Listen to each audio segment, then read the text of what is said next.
I swear, the way they zoom in the camera. Can't do that! No! No, Foxy! Oh, no! Ah! So they basically killed him, huh?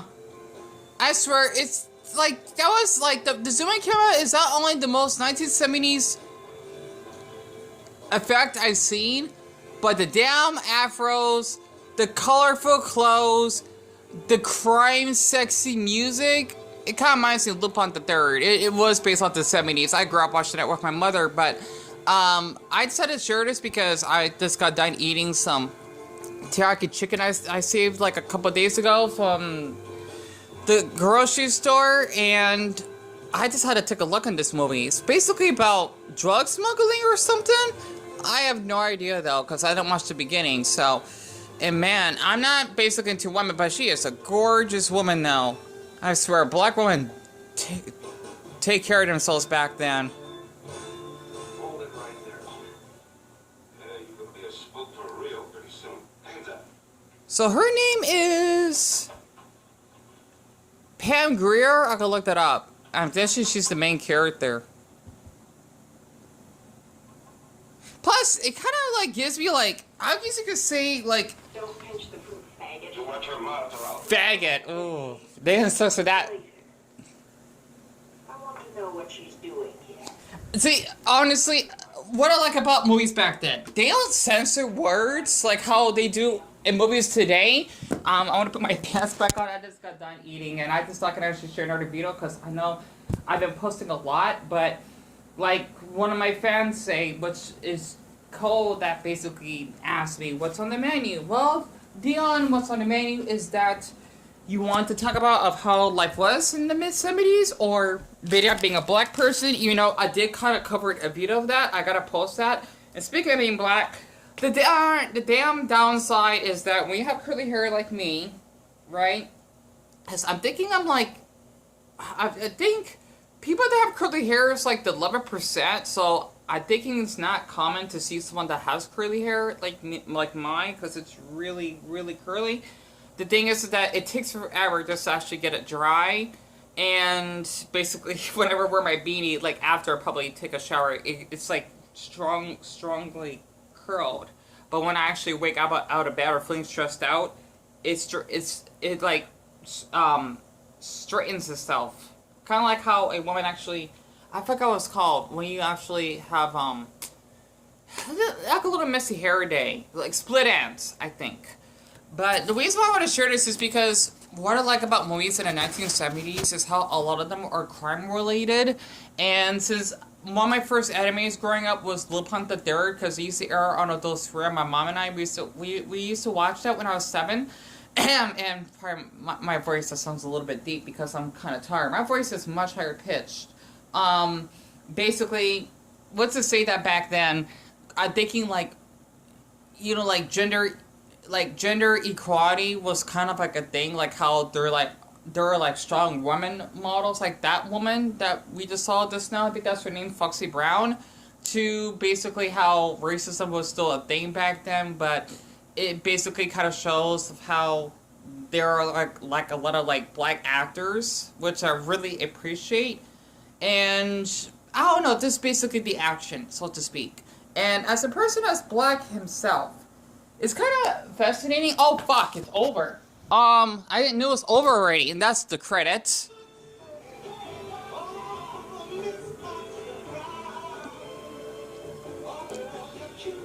Definitely the most 70s thing I've ever seen. I wish I heard what she said. I gotta look that movie up. I apologize. I randomly like just check channels, what's on, and if I see something that really fascinates me, I just want to share a topic of that. But basically in that movie though, there was quite a bit of gore, so to speak. I mean, back then, usually they don't show that in movies unless it's like in the 1980s, which is how you would see like Friday the 13th and maybe Halloween having killings, because that's kind of like the norm back then. But like for movies in the 70s, I never seen like gore, because usually they don't allow that during that period. I don't know why though. Maybe this is just a coincidence for me. But besides that, what I really like about old movies like Foxy Brown, because I only seen parts of it though, because basically she was with this group of black men, especially since one of them was wearing like the little peace sign, you know, the little headband. I'm guessing how they don't want to get like revenge or something. I think it has to do like with, you know, them being black or something. But the thing is that not only she basically called that man a faggot, usually they would censor that in television, but also nudity. Like you would see a woman's boobs, right? Like her nipples, like her breast, right? And of course you would not see a man's like penis or anything, which is kind of fascinating, really. I don't know how that works, because, well, yet again, you won't see like her vagina or anything, I think. Depending on like the type of movie during that year. Oh, let me hold on. Just gonna get in your face, and just had that courage. And I didn't know if I could ever be that way unless pushed. And I thought it'd be interesting to show a certain side of women who may look angry but aren't, but it's physical. All women have different levels of emotion and anger and power and strength, and I wanted to bring that to film. And I just thought, okay, let's go for it. You kind of opened up the gates. The kittens are out. The horses are out. That's her, by the way. I didn't know that. We had the experiences, so we were able to make the stunts and budget and try to show the flavor, things that people, the audience would relate to. And I didn't want to lose that. We talk about this extensively in the podcast. There's nearly a whole episode devoted to it, but give us a taste in 60 seconds or so of what it was like more than 20 years after Foxy Brown to have Quentin Tarantino reach out and say that he's writing a part for you. Wait, hold on. I just want to hear this review very quick. No, his level. He rehearses this very intense. I was just surprised that he wanted to be that generous for me because of my legacy of work. I just didn't think it would come so soon. Well, again, there's more of your relationship with Quentin Tarantino and the brilliance of the film Jackie Brown in TCM's new podcast, Season 4 of The Plot Thickens, available now wherever you get podcasts. Pam, thank you for all you do to support us and the podcast, and thank you for coming in tonight and last week to talk about your films. Thank you for having me. It's Of course. a pleasure. You are She's a always sweetie, welcome. honestly.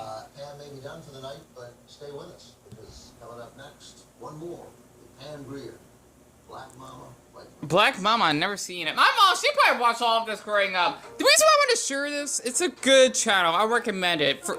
They have all, like, old movies, right? Like, as old as, like, 1916, and maybe as new as, like, 1992 or something. I don't know. But, the reason why I want to share that is because, it's just that back then, especially how my mother raised us, right? She was a single mom, okay?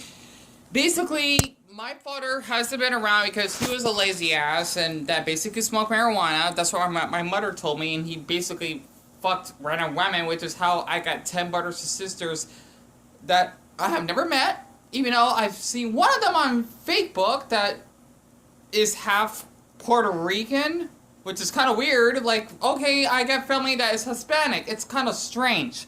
And the reason why I just wanted to bring that up is because my mother did a lot for us growing up, and also, I forgot to mention that they also did not censor the word nigga. Okay, I don't like saying that word, though. Not the ER word. That's a slavery word. The worst word you could ever say to someone that's black. Okay? Do not say that word. Do not. I beg to Buddha, for anyone that basically is racist themselves, do not. Trust me, you'll probably get your ass killed, which you kind of deserve if you basically want to be mean to someone that says that. I don't like that word.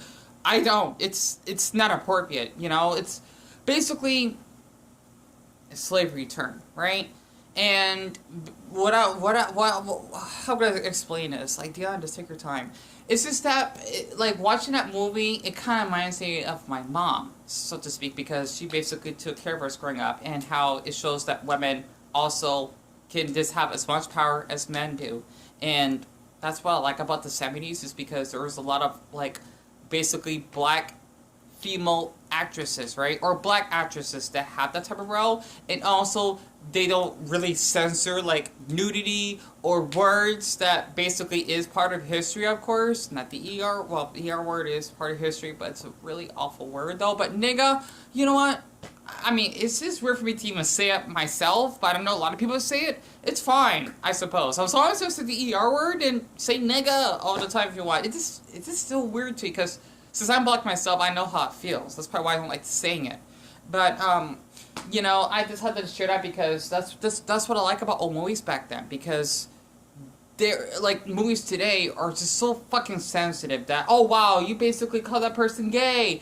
Or, I'm basically a transsexual helicopter that is basically non-binary wolf gender or some shit. Right? No offense to anyone that wants to use those terms. Good for you, I suppose. But man, like in this generation, like if I see it on TikTok, they always had to make up these fucking stupid labels. It fucking irritates me. For me personally, I just go by, well, being black, that's American, who basically likes boys/men, whatever the term you want to use, right? That is basically gay, but I guess you could say asexual, mostly asexual really, which the term is homoromantic. So, yeah, I like to keep it simple, not make it fucking complex, right? So, I hope you can actually see me, because I'm not really good at doing, like, angles like this, but I just thought I could actually share this, because that movie, even though I've seen parts of it, it fascinates me of how it was being black back then. Like, literally, it's fucking incredible. And also, one of my favorite black actors is Chris Tucker, that was in Rush Hour. Because me and Bill, we actually talked about that Chinese man that actually helped walk him back home that night. I hope he's doing okay. Basically, it's kind of like that. Because I do have Chinese blood. I do. Or Chinese roots, right? How much time do I have left? Okay, good. I got 2 minutes. So, I thought I could actually just share that because this is like history. And I always am interested in history. I do watch quite a bit of like documentaries. I do have like a playlist for that, like based off other countries and their cultures, and especially in India, for example. I just like that type of stuff. Especially if you notice in my house, I got a lot of, well, flags, right? Or even drawings, if you haven't noticed. I'm sure I probably don't want to mention that in every video, but for the ones that probably don't know, you know, I have like a lot of flags. And I think I have other ones, but my brother probably drew them very well back, who knows. Aquarians make more. I just had to be in a good mental state for it. But I just thought I could actually just share this because being black, though, especially since I did went to Dollar Tree to get myself just basically some lasagna, I'm just glad I made it in there with no issues because I'm still trying to get over that incident when I got falsely accused of shoplifting because it mostly happens to someone my skin color. It's a fucking hassle. It is. And I'm trying not to let that fear take over me. You know, try not to have that fear. I don't like to say let. Especially at Walmart, though. Man, I want to go back, but... So I decided I could actually just share a little bit of my past. Alright. And the time right now is 10:46, and what the? This is like some old film that's in black and white of black people? What the hell? Because here you're giving yourself something which is going to cost you quite a few dollars per day. Oh, it's a little documentary, kinda. No one's going to give you that much money a day. And as your habit grows, in other words, as you use more and more drugs, this is inevitable. And yeah, drugs were coming in the 70s as well. I'm thinking, especially the black community, I don't know, I could look more of that stuff up. But other than that, I hope you enjoyed this little talk about being black and, you know, while like old movies, and yeah.